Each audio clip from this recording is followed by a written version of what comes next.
Well guys, we have news. Let's go to more news from the Golden State Warriors, but before that, don't forget to subscribe to the channel and leave your like.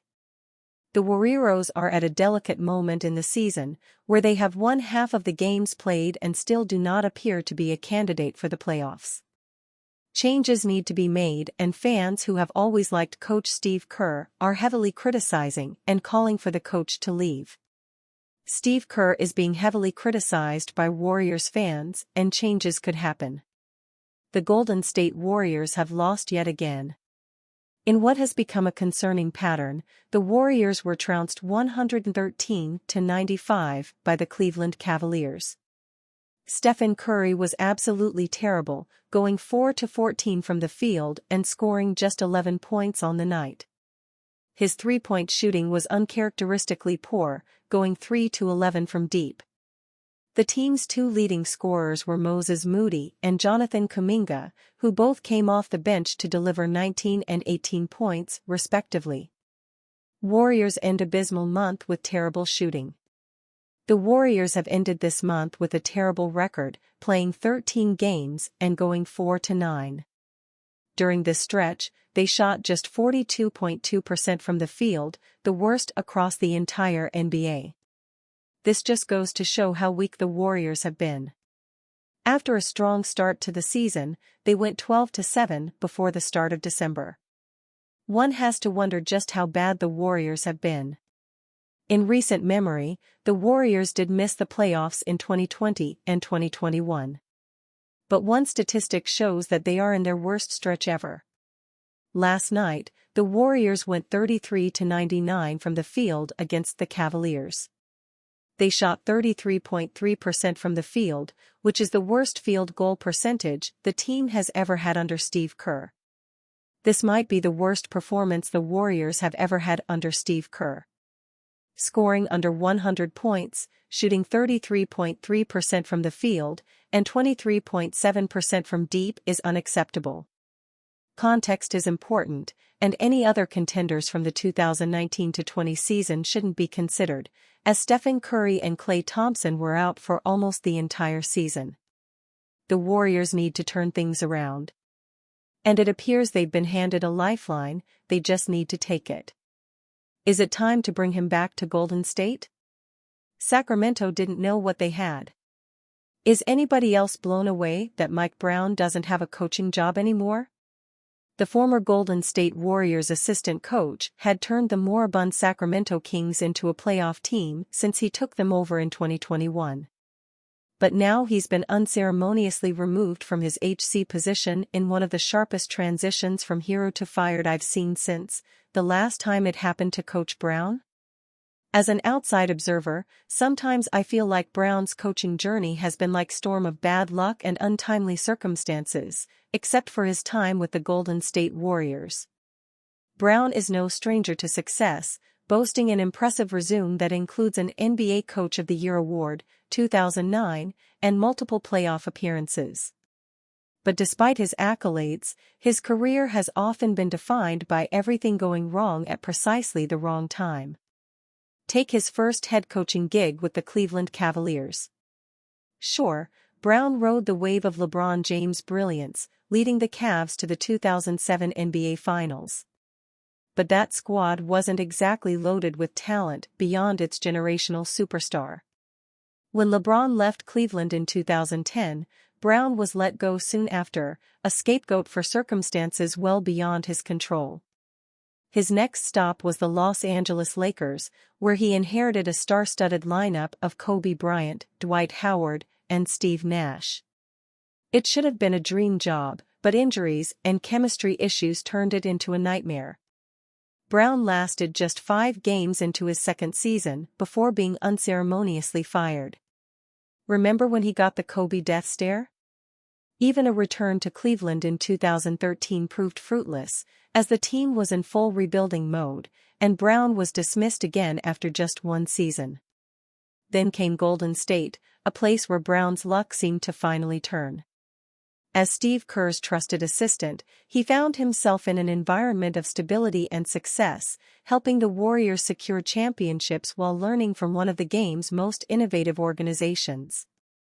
And when head coach Steve Kerr went down with complications from back surgery, Brown was there to lead the Warriors to playoff success.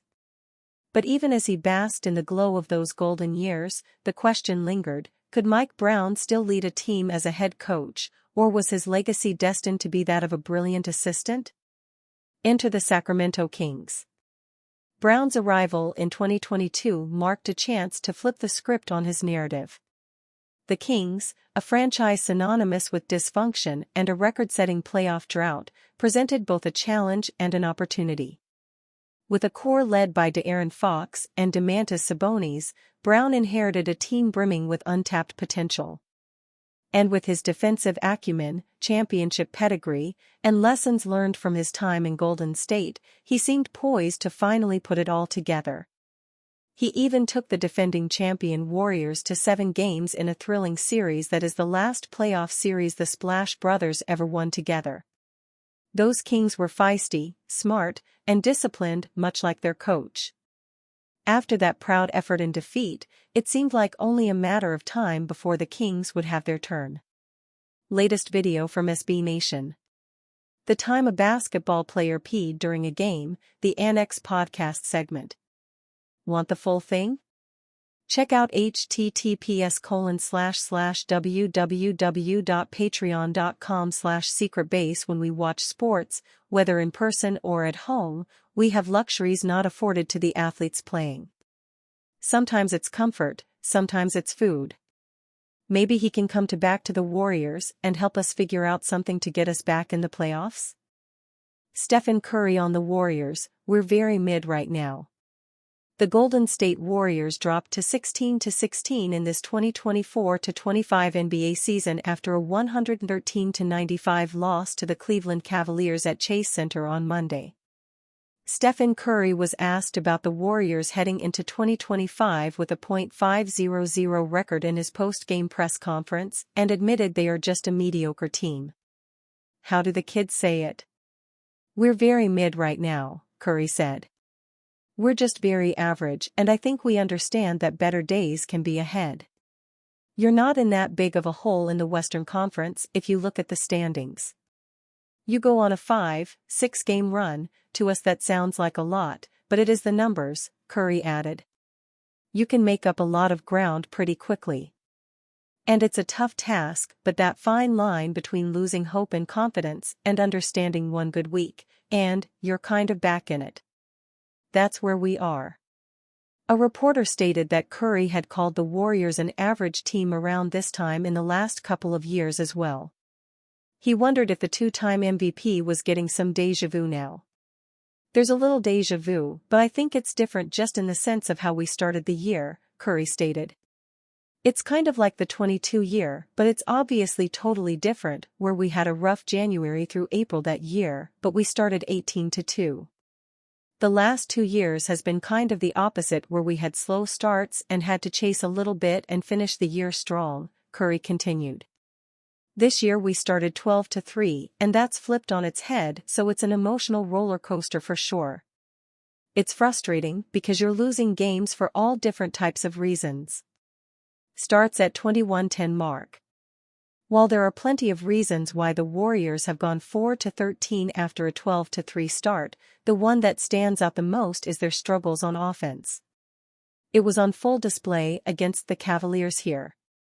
The Warriors went 33-99, 33.3% from the field, and 9-38, 23.7% from beyond the arc in this blowout loss. Following that horrific shooting display, their field goal percentage for December dropped to 42.2%, the lowest in the NBA. That's incredible, just in a very bad way. Curry certainly has to take a lot of the blame for these struggles.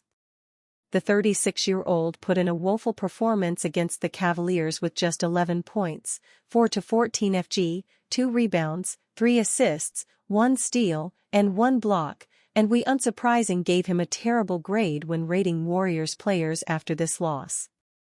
Curry just hasn't been himself this entire month. The 10-time All-Star averaged 21.5 points per game on 40% shooting from the field in December, and that's terrible by his standards.